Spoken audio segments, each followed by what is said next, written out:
Welcome to the Teaching Bites podcast. Here are your hosts, Fred and Sharon Jaravada.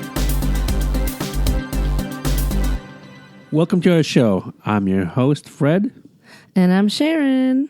On this episode, we'll be talking about the 8 characteristics of a great teacher and more. I got actually 5 more to it, but Sharon may have more than that. Mm-hmm. Okay? All right. So before we get started, I got the fun fact for 29. Did you know that the planet Saturn, it takes over 29 years to orbit the sun? 29 years? Mm-hmm. Over 29 years. Wow, okay, that's pretty cool. All right. So anyway, this episode, again, is called 8 Characteristics of a Great Teacher and more. And I was actually I love Teach Thought and Edutopia, all those sites. And I was just looking around and I saw this and I'm like, wow, this is very interesting, right? So I clicked on it and said, ooh, do I have these characteristics or are there some things I need to work on? And I said, oh, this is great post or to share on our page. So I posted it and surprisingly, a lot of people commented, reshared it and posted it. So we thought, hey, we should talk about this for this episode. Mm-hmm. Today. And I read the original 8 characteristics that was talked about, and I have some ideas on that, and I want to add to that too. Ditto. So we'll put the link in the show notes so you can follow along with us. We'll go through each one and just talk about what they're about to us. And you teachers will have all the characteristics you need to be an awesome teacher. You're really awesome now. You do. Not just these 8. Who says there's only 8? That's right? the thing. That's the one thing when I see these kinds of lists out there. It's it's copywriting. I get it. They're supposed to be provocative and make you want to click on it. I mean, we do that too. But sometimes, like, okay, what are these 8? You broke it down to 8 things. Mm-hmm. And remember, this is just one person's opinion, one organization's opinion. Like this podcast is our opinion also about these characteristics. Exactly. All right, let's get started. Number 1, they demonstrate confidence. Confidence. I agree with that. You gotta be confident. You gotta at least appear to be confident. It's nice to know if you are very competent about the subject matter in teaching, then you'll be confident. But there's also something called, and this happens a lot, it's called fake it till you make it.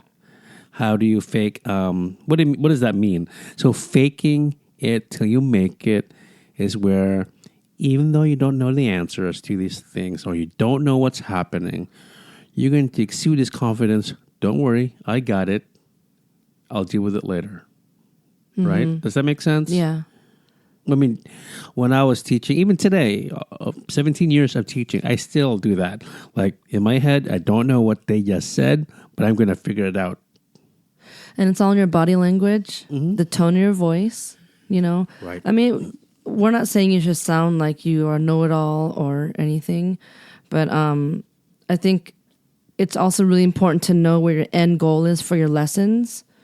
And then however you get there, that's the way you take.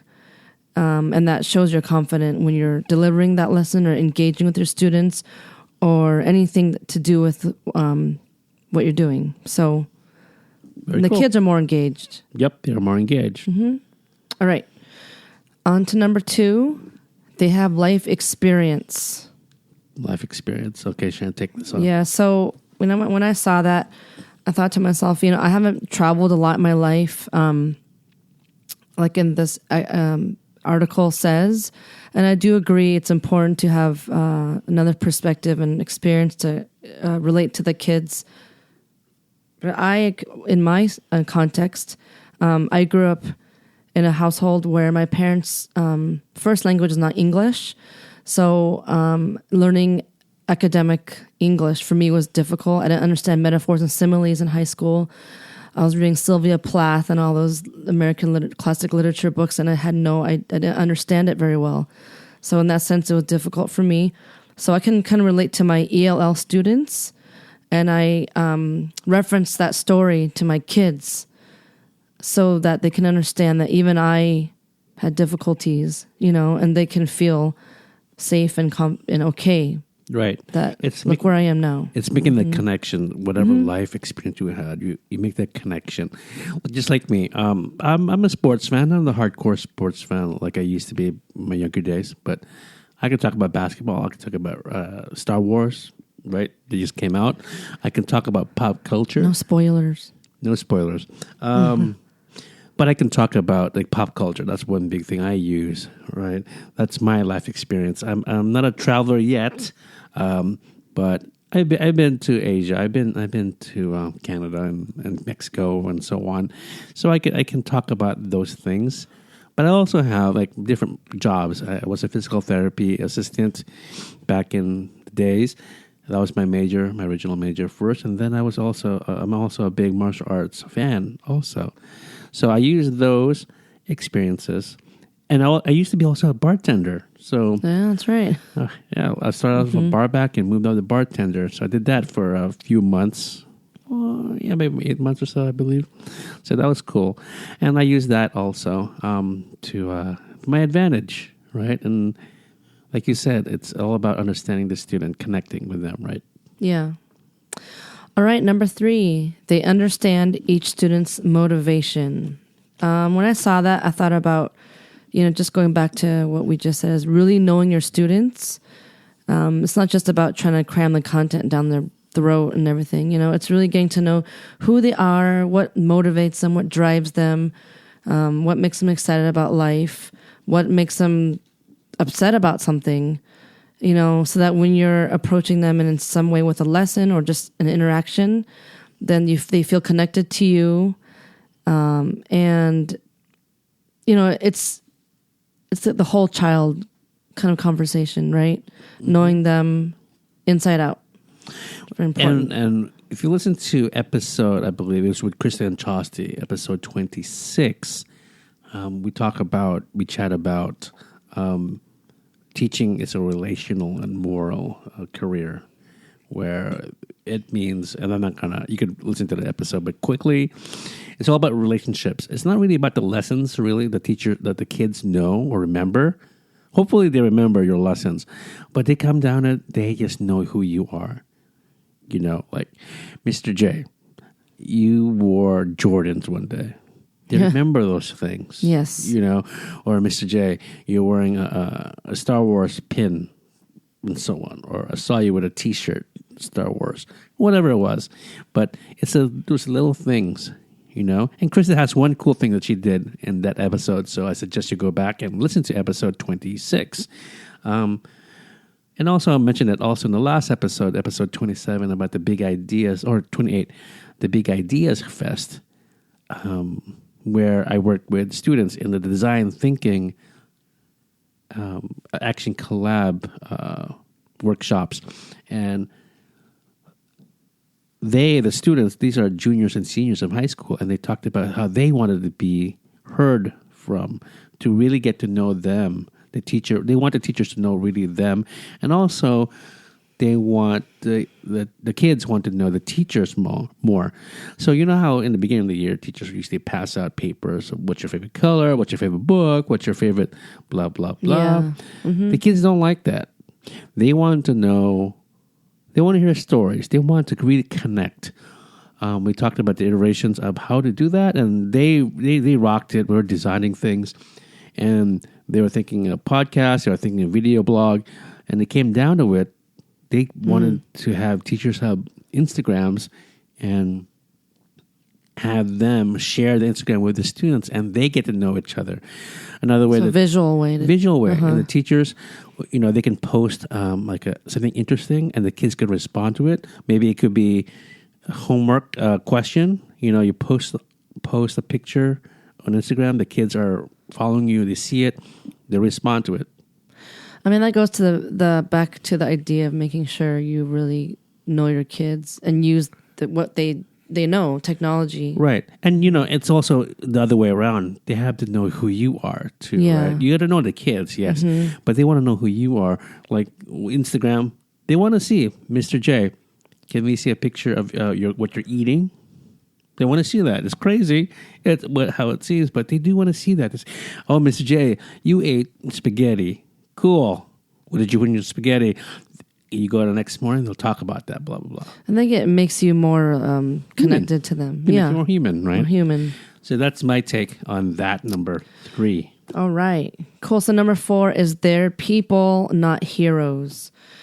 Teachers are heroes, and they're not heroes, right? Mm-hmm. Yeah.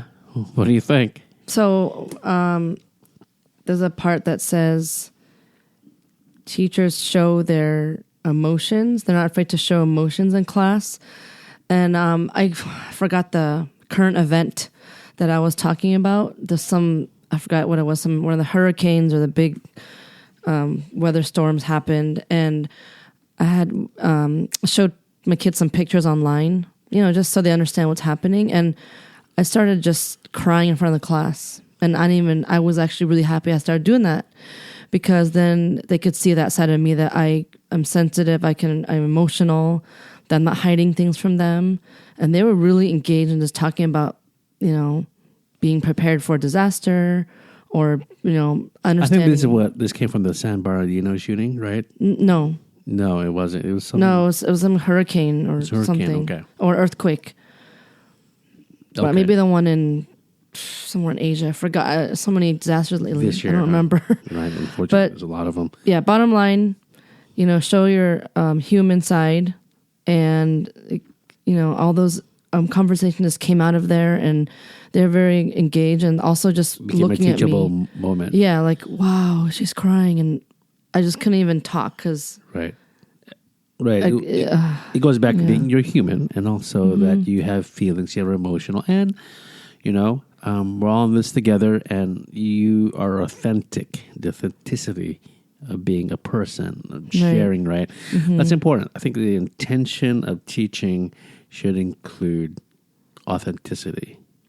Yes. Right? Just gotta be real. Right. Okay, gotta be real. And what do you think about this one, number 4? Again, it's supposed to be about intentional. It's all about your intentions of teaching. Okay. I think once you're, if you go into teaching, the hope is that you intend to be a connected, engaging teacher, not just deliver content, but to help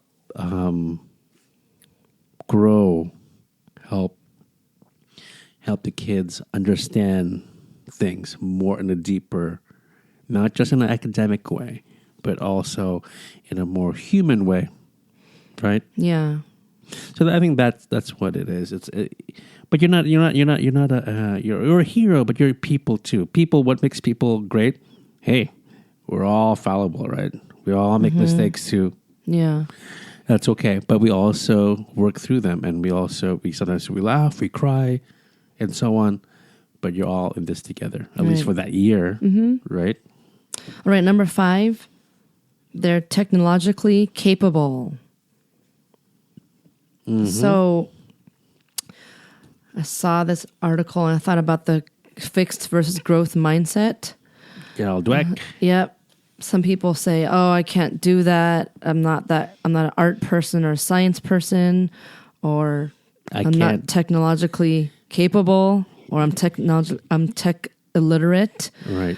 But I actually have a coworker that's it has a growth mindset. Is thinking to herself, I can do this. I'm learning something new.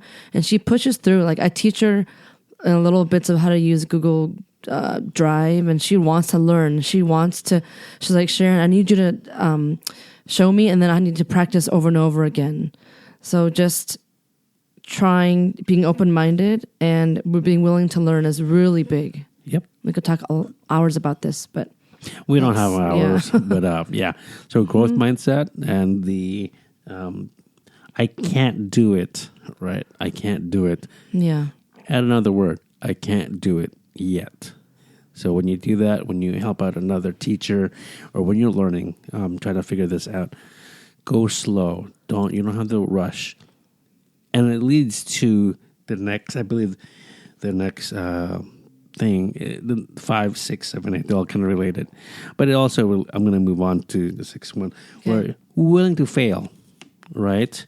What can you read? Number 6 is they model risk taking. Model risk taking. So it's all related to number 5 and number 6 and risk taking, right? You got to try things out. Get out of your comfort zone. Try things out. And if you fail, hey, that's your first attempt in learning, FAIL. And that's okay, good. Just like any scientist, engineer, they don't stop.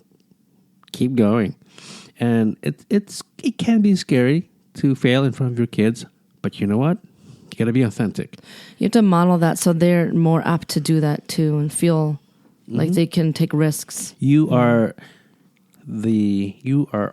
also a learner. You're the head learner, right? You're your classroom's all a bunch of learners. You're the head learner. And you like Sharon said, you have to model your growth mindset. Yeah, and also just, I know a lot of you teachers out there already do this. When you're teaching a lesson, you go, oh, this is not working. I got to change it up. We talked about an episode about teaching on the fly. You just pivot it and move on and go, let's do something different. Let's try something new. And you tell your kids, this sounds fun. Let's do this and see what happens and learn as we go, and that inspires them to do the same thing, hopefully, from that point on. Okay, number 7, they focus on important stuff. And what is that, Fred? So the important stuff, right? So great teachers, they focus on the important stuff. Yes. So they're focused on the learning, right? We're all focused on the learning. What that means is that, and I agree with the article, you don't need to worry about the attendance so much or how many wrong answers and so on. You got to see the big picture. Is your student progressing? Right? Is your class progressing? And that's the big picture, right? How you got to step back. Sometimes we get so deep in the teaching, the lesson. You just got to step back sometimes and say, hey, if this lesson's not working well, okay, it's not progressing, it's not going well. Pull it back, start over again, do a different one. Maybe do something else. Come back to it later on when you have time. And I know you don't have time, but it's looking for a higher standard, right? You want to make sure that you get the I don't want to say bigger picture, but you want to make sure what are the goals, right? Yeah, and there are many goals in between. Instead of the mile long goals, you have inch goals. Inch right. towards the milestone. Yeah. Inch stones. Right. And also for me, I have all these curriculum, standard summative tests, formative assessments. You give kids, like you have to copy 20 pages of them filling in bubbles. And it's just so much. I don't even give those. And I feel like once I give it, if I do, it's a waste of time because I look back at it, all the time it takes to make copies and to give the test and making sure that you correct it all. I feel like I know my kids better than just doing that test. So that's what I've learned over the years. You can't just do all these big tests. We have a lot already as public schools. Big picture is to see if you can get your kids learning, progressing forward. And also I got to add to this, you got to be making sure that they're enjoying it. Yeah. Right? So recognizing the enjoyment. So number 8, learning. Yeah, they don't worry too much about what administrators think. So that one goes with confidence. I think you know what you're doing, you know your goals are, and it should just, if a principal walks in, you just continue what you're doing. If it's messy, it's messy. And you know what you're doing. So you shouldn't have to, I think you have to worry about what they're thinking. Otherwise there's a problem. The problem is there's no trust. And now the teacher may not trust the administrator, or the administrator may not trust you, right? True. So the issue is the trust. So ideally, you want to have an environment that's everyone's trusting each other, they're doing the best for the students, right? Obviously, that doesn't happen all the time. But if your intention is to be authentic and you share and you collaborate, that's important. That's where you need you can keep going and not worry about administrators looking over your shoulder. If they are, help them out. Hey, what's going on? I can help you do this and this and this. In general, right? Yeah. So, so just gotta be open and trust people. Right. I have a couple other characteristics to add. So the one big one that we did talk about was teaching on the fly, but my main takeaway for that was to be flexible. I think it's important to be able to change things on your feet later on the next day, in the moment. So important to keep things going. I think also just you need to look at your lessons or your units and try something new. If you're bored with that, then your students will be bored. So try a new way and it will engage your students more. And finally, it's important to have fun. Right. You know. So very similar to yours. So you said 3 different things, right? So I'm going to add to that. Tailing off of have fun, sense of humor. So that's the same. Having a sense of humor of all this stuff of teaching, because you're going to go crazy if you don't. You're going to laugh. So yes, have fun. So that's basically still 3. I'm going to add a 4th one is collaborate with other teachers. Okay? Yes. Collaborate. That's also part of asking for help. So collaborate, asking for help, making sure, hey, you will not know everything. Okay? There isn't a teacher that thinks that they know everything. I mean, come on, that's not true. You got to make sure. If you need to find out what it is, ask a math teacher. Go ask the math teacher. Is this right? Yeah. English teacher, if you're working in a middle high school. If you don't know, reach out to the other school across town. Go online. Ask the question. Go at Teaching Bites community exclusive page. Ask a question there. Ask around. There's a lot of people who are willing to help. Okay, and trust your gut. Trust your instincts. You know. Yeah. Trust your instincts. You know what's right and wrong, and you do that. Say example would be, I don't know what to do with this. My gut says I shouldn't do this lesson. I shouldn't go on. Cut it off. Stop the lesson. Move on. Right? Come back to it when you talk to another teacher, another colleague. Come back to it later. Make it better. Yeah. Make it better. So we added, so that's 3, 4, 5 things, right? So we added, going back to your 3. Being flexible. 1. Refreshing old lessons. 2. Having fun. Having fun, humor. That's 3. And then I add asking for collaboration and help. That's 4. And trusting your gut. That's 5. 5. So this episode should be called 8 plus 5. 13. 13 Lucky number 13. characteristics of a good teacher, right? All right. So let us know what you think. If you have any more to add or you think we're wrong, let us know. Okay. Yeah, what are your characteristics? Okay, people. So thank you for listening. Make sure you share this episode with another educator so they can get some ideas and they can connect things. Okay?